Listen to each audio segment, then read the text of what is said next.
అదొక స్ట్రాటజీ అంతే. అంటే వైసీపీ రెండవది చచ్చిపోయిన వాళ్ళకి వెంటనే ఇస్తారనేది కూడా అందులో, అంటే దీనికి పూర్తి డైవర్షనల్ లేదా అబ్బాబా పింఛన్లు అందరికి మంచిగా చేస్తున్నారబ్బా అని చెప్పేటటువంటి ప్రయత్నం.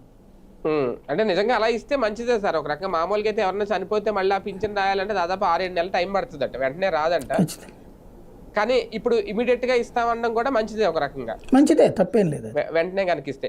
సార్ అదే టైంలో వైసీపీ ఒక సరైన ప్రణాళిక వేసుకోవడంలో కూడా ఇదవుతుంది. ఇందాక మీరు అన్నట్టు 29 కనుక రేపు పొద్దున పోస్ట్ పోన్ అయితే, అంటే మొన్న జమిలీ ఎన్నికలు వచ్చేస్తాయని చెప్పి హడాడుగా ఒక షెడ్యూల్ వేసేసుకున్నారు. కనీసం 5వ తారీఖు తర్వాత సంక్రాంతి వస్తుంది, సంక్రాంతి సెలవులో జనం ఉంటారు లేదు, ఇది కూడా ఆలోచించకుండా ఒక ప్రణాళిక వేసేసుకొని ఇప్పుడు అలర్ట్ అవుతున్నారు. ఇప్పుడు ఎలాగ జమిలీ ఇప్పట్లో లేదని తెలిసి అనేది వైసీపీ కూడా ఆ విషయంలో ఏమన్నా సరైన అవగాహనతో ముందుకు వెళ్ళలేకపోతుందా?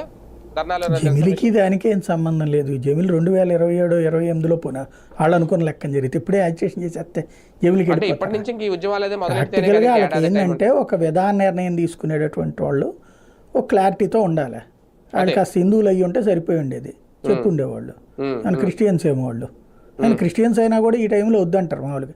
క్రిస్టియన్స్ లేకపోతే 25 నుంచి 1 దాకా వద్దనేవాళ్ళు. 3ని పెట్టారంటే అట్లాగే అయ్యి ఉండాలి, హిందువులు కాకపోయి ఉండాలి.